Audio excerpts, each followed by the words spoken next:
네, 달변님입니다. 제가 오늘 말씀드릴 내용은 조금 어려울 수도 있어요. 제가 이제까지 그래도 공부법과 관련돼서 말씀을 드릴 때 추상적인 얘기, 좀 뜬구름 잡는 얘기 하지 말고 실질적으로 도움을 줄 수 있는 그런 말씀을 드리자, 이런 좀 나름의 생각이 있었거든요. 오늘 얘기는 듣는 분에 따라서는 뭔 얘기하는지 잘 모르겠다, 그런 느낌을 받으실 수 있습니다. 그런데 한번 천천히 들어보시면 도움이 될 수 있을 거예요. 일단은 무술에 좀 빗대어 설명을 좀 드릴 필요가 있을 것 같아요. 제가 이제 어릴 때 중국 무술을 좀 하면서 고등학교 진학을 안 하려고 했다, 이런 말씀 드렸잖아요. 제가 지금 대학교에 입학해서 전통무술 동아리에 들어갔는데, 저는 그 당시에 좀 재수, 반수 이런 것들을 하려고 했었어요. 그런데 그 무술 동아리에서 배운 무술이 너무 매력 있는 거예요. 그리고 진짜 무술을 업으로 하시는 사부님을 모시고 있고, 그래서 이거 공부는 어디 가서도 할 수 있지만 이 무술은 어디서 못 배우겠다. 저희 사부님은 무술로 아예 이렇게 완전히 경지에 오르신 그런 분이에요. 초고수이신 분인데, 사부님이 이런 말씀 하셨어요. 일법이 만법이고 만법이 일법이다. 그러니까 이제 이렇게 설명드릴 수 있을 것 같아요. 어떤 무술을 한다고 할 때 이 무술에 있어서 사람 결국 몸으로 하는 거잖아요. 이 힘을 쓰고 하는 그 무술에 관한 기본적인 원리가 베이스가 된다고 했을 때, 이 베이스를 토대로 해서 실제로 실전적인 수라고 표현했는데, 주먹을 지르든 장을 내밀든 발차기를 하든 이런 구체적 동작들로서 표현이 되는데, 이 무술을 익힐 때 기본을 엄청 훈련을 시켰습니다. 기본이 되는 장법, 주먹 찌르기, 발차기를 3년 정도 막 시켰던 것 같아요. 그 이유가 뭐냐면, 이 일법이 되는 기본 원리 있잖아요.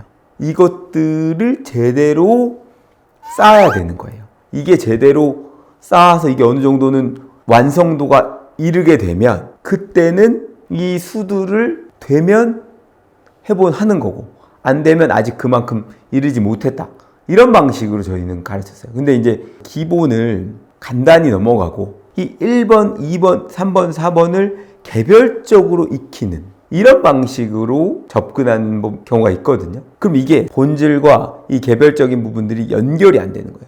사실은 그래서 만법이라고 표현하는 거기에는 이 1법이 다 담겨져 있고, 그래서 이 만법을 표현하는 건 그 1법이 베이스가 돼야 되는 거고, 또 그 만법을 통해서 1법이 드러나야 되는 거예요.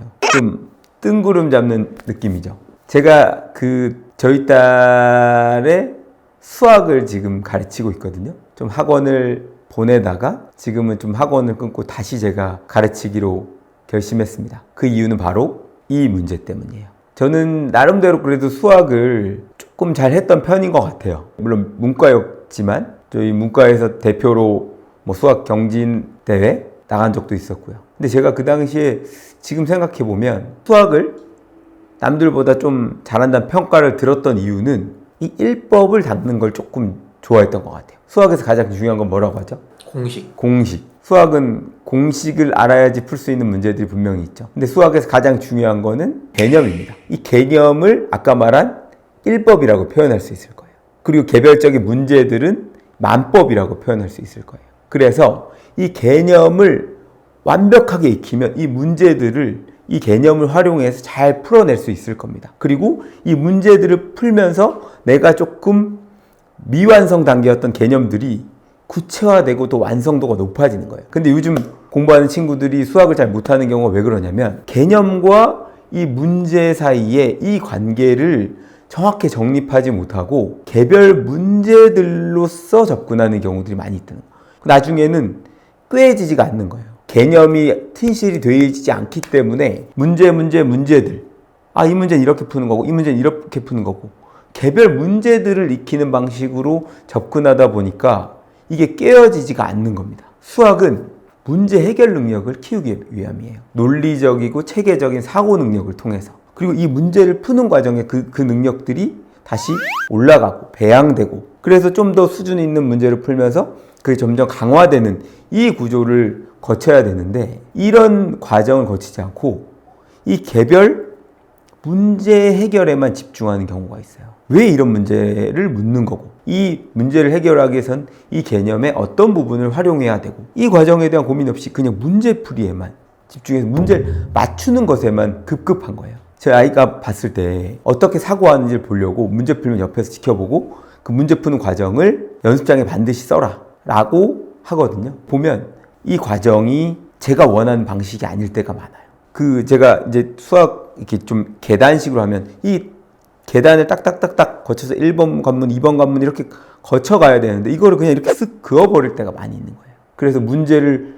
풀 때 이건 무슨 개념을 이용하는 문제 같아? 이 문제는 어떻게 풀어야 될 것 같아? 라고 해서 이 문제가 어떤 개념을 묻고 있는 문제인지 그리고 이 문제를 해결하기 위해서 어떤 과정이 필요한지를 파악해서 딱 정확한 방법이 딱 서야 문제를 직접 쓰면서 푸는 게 맞거든요. 근데 이 친구는 앞에서 봤던 거와 비슷하면 비슷하게 모방을 하는 거예요. 그러다가 모방으로 풀 수 있는 문제는 풀지만 모방으로 풀 수 없는 문제는 풀지 못하는 거죠. 그래서 공부라는 게 어떤 지식을 암기해서 그거를 아느냐 모르느냐의 테스트를 하는 시험도 있지만 수학, 법학 이런 학문들은 문제 해결 능력이거든요. 그래서 수학과 법학이 되게 좀 비슷하다고 했잖아요. 수학적 이제 원리, 법학적 원리를 익히는 과정들이 수학과 법학이라는 학문입니다. 그래서 저는 이제 후배 법조인들한테 리걸 마인드라고 얘기하는데 아까 제가 말씀드렸던 이 가운데 있는 1법은 법학에 있어서 리걸 마인드예요. 그래서 이 리걸 마인드를 익히기 위해서는 법리도 배우지만 개별 사례들에 있어서 이 법리들이 어떻게 적용되는 예들을 찾아서 그 예들을 공부하면서 이 리걸 마인드가 점점 제대로 모양을 갖추고 강화가 되는 과정을 거쳐야 되는 거예요.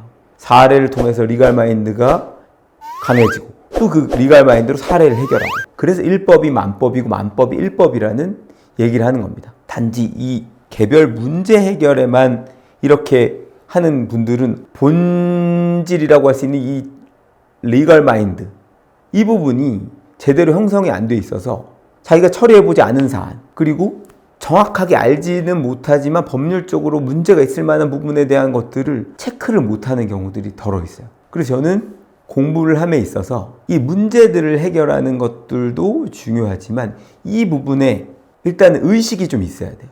그래야 진짜 실력이 오릅니다.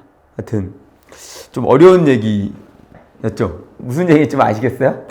좀 느낌이 잘 안 오시죠? 저도 일단은 이 부분 좀 말씀을 드릴까 말까 했는데 그래도 이 부분에 있어서 좀 생각지 못한 깨달음을 얻으시는 분들도 있을 수도 있겠다. 이게 저는 굉장히 중요하다고 생각하거든요. 그래서 염려가 되지만 그래도 제 나름은 굉장히 꼭 드리고 싶은 말씀이어서 이렇게 준비를 해봤습니다. 날씨가 많이 추워졌는데요. 건강 유의하시고 제가 하여튼 다음에는 어떤 말씀을 드릴지 고민해보고 더 유익한 내용 준비해서 돌아오겠습니다. 고맙습니다.